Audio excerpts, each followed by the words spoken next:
in order to improve the quality of your life, you absolutely must improve the quality of your communication. I've heard Tony Robbins say that the quality of our life is absolutely influenced by the quality of our relationships.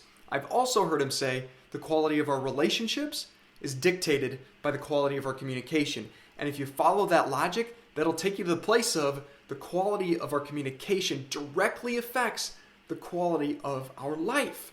And in this video, I want to help you understand 5 specific things you can be doing in any conversation or interaction that you have with one other person, with many other people, personally or professionally, to set you up to be the best possible communicator you can be in that moment so that you can live a higher quality life by having better interactions with the people that are most important to you in your personal and professional life. I'm JJ Peller, author of Attract Your Potential, Become the Best Version of Yourself, and Achieve Your Biggest Goals Faster. And the purpose of this channel is to help you to be equipped and empowered with ideas, insights, and strategies to communicate more effectively, to better interact with the people that are important to you so that you can improve the quality of your life and feel outstanding and live a more fulfilled, meaningful, and empowered life. And so let's dive into point number 1 for how to communicate more effectively with anybody that you come across in your life.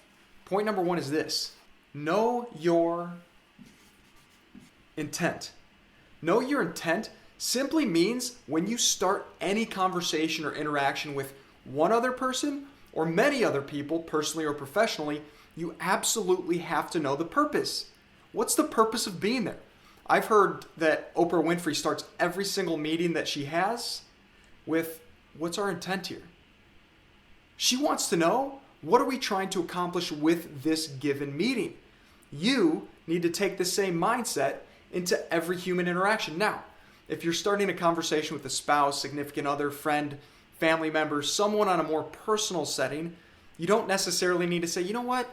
What's the intent of this interaction? But I still believe, nonetheless, you need to know in your own mind, in your heart, what's the intent of this interaction? Am I here simply to be a friend, to listen, and to nod along and let this person or help this person to feel seen and heard and understood as they're going through this struggle or this challenge that they're sharing with me? Or is the intent to be a thought partner to help them solve a problem? Am I here to help them to see things differently and come up with solutions? Or maybe your intent on the professional side is, we got to find the problems so that we can identify where things are going wrong, so then we can fix those things and find solutions and move forward. There are many different intents that you could have for many different human interactions, but the point here is you really have to get crystal clear on your intent with every single one of these interactions. Now, as time moves forward and you have the repetition of doing this, it'll become easier, but at first it might feel a little bit weird. You might feel like, now I'm getting into these conversations. What is my intent? And you might not know at first. You might dive into some conversations with friends or family members or colleagues or clients and start to realize that you're not totally sure. And you'll have to figure it out as you go.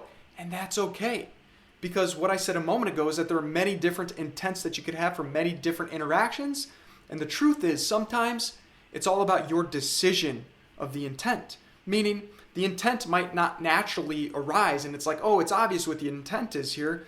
You might have to determine and decide what the intent is for that given situation. But I can tell you, it's that Stephen Covey quote, start with the end in mind.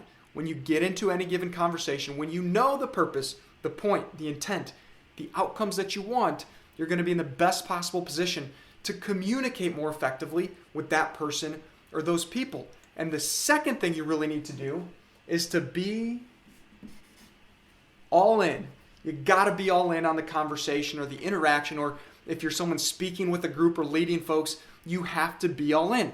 How often have you been in a conversation with another person or in a meeting with other people, and maybe there's some people you can see they're nodding along, they're kind of paying attention, or maybe recently you've been on Zoom and people are physically there, but they're not all in.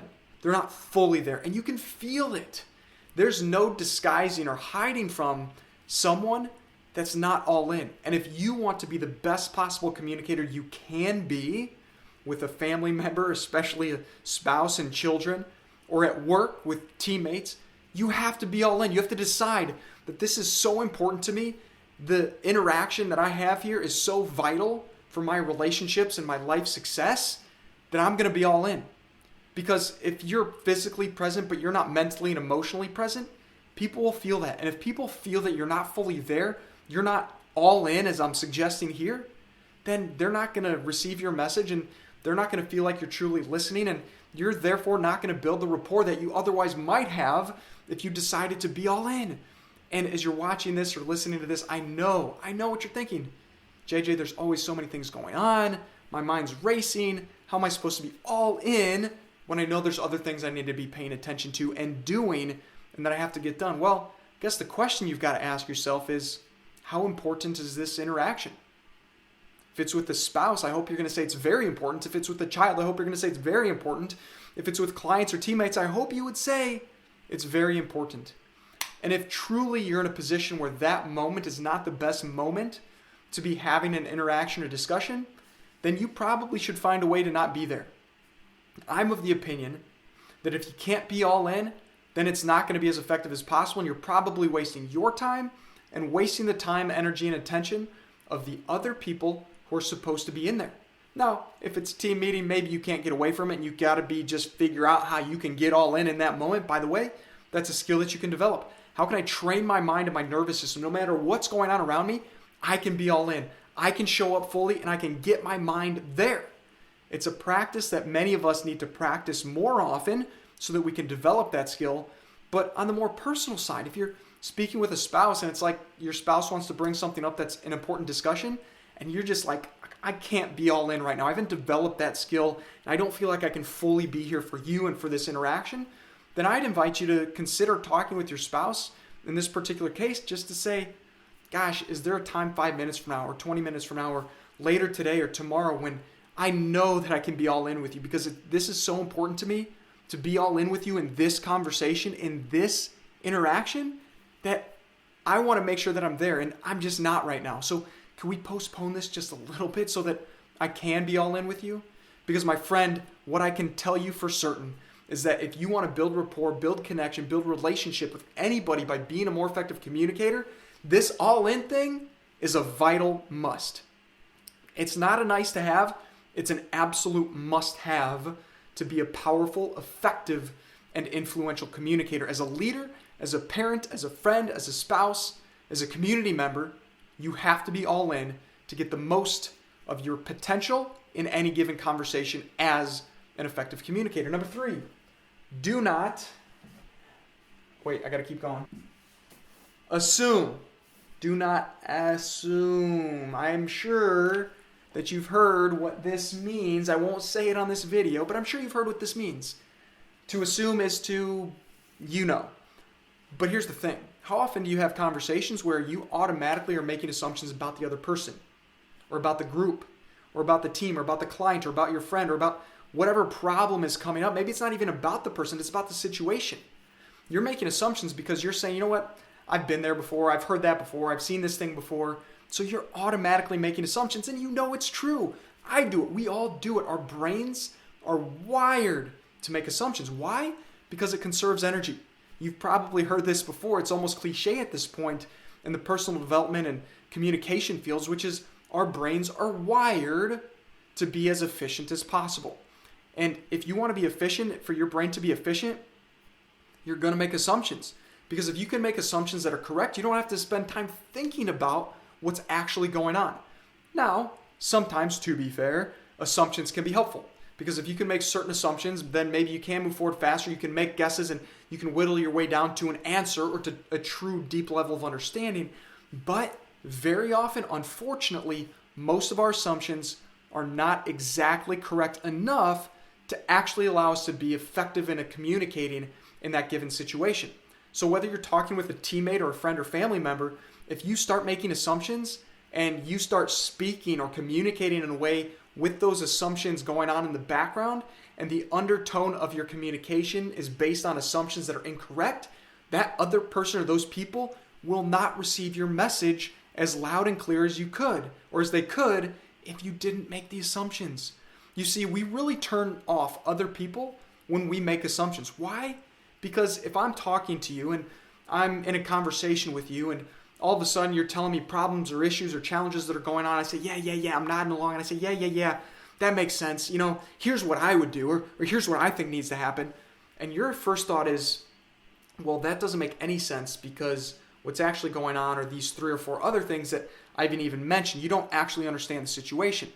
So as soon as I make assumptions and give you thoughts and perspectives based on presuppositions that I've made because I think I've seen this same situation before, I lost you. Or at the very least, I'm not as connected to you because you think I'm not actually paying attention. You think I actually don't care enough. And if you truly want to transform the way you interact with other people, you have to stop making assumptions, and you have to do the second thing, which is actually the 4th point here. Be open. Be open to the fact that you have no clue what's actually going on. And if you can be open to the fact that your assumptions are totally wrong, then here's the opportunity that you have. You now can get very curious and ask the other person some questions. And what happens when you get curious and ask questions of another person? You, as the communicator or the person wanting to be a better communicator, you understand what's going on, or you at least gain better understanding of what's going on. You better understand the situation. You better understand the values and the beliefs of the other person. You better understand the fears and the dreams of that other person. And when we, as humans, can better understand other people, we're in the best position to connect with them at a deeper level. People want to feel seen and heard and understood. And if you want to help another person, other people, whether it's a one-on-one or a group setting, if you want to help others to feel seen, heard, and understood, you have to stay open and be curious and ask questions. And when you ask questions, it's a skill like any other. You might not be great at it at first, and that's okay. In fact, the other component of this to allow you or help you or enable you and empower you to be a great communicator, to be a better communicator than you are today, is the fact that the best communicators on the face of the planet have a way of inspiring and empowering other people. Now, how do you do that? One great way to inspire and empower other people is to help them to feel that more possibilities exist in the world. When you can help another person or other people to see more possibilities, to see the potentialities of the future, of their future, of the team's future, of your family's future, you inspire them. Inspiration is about seeing that more is possible and believing that more is possible. And if you want to inspire this level of openness and belief that more is possible in others, then you have to stay open to the possibilities of the future. And if you're staying open by being curious, then you're modeling for the other people in that interaction that the possibilities are unlimited and that more is possible. And if more is possible, then everybody around you can feel inspired and empowered. And now you become seen and actually a better communicator. You're seen as a better communicator and you're actually a better communicator is really what I was trying to communicate to you right there. And the 5th and final point here in terms of becoming a better communicator with anyone, slow down.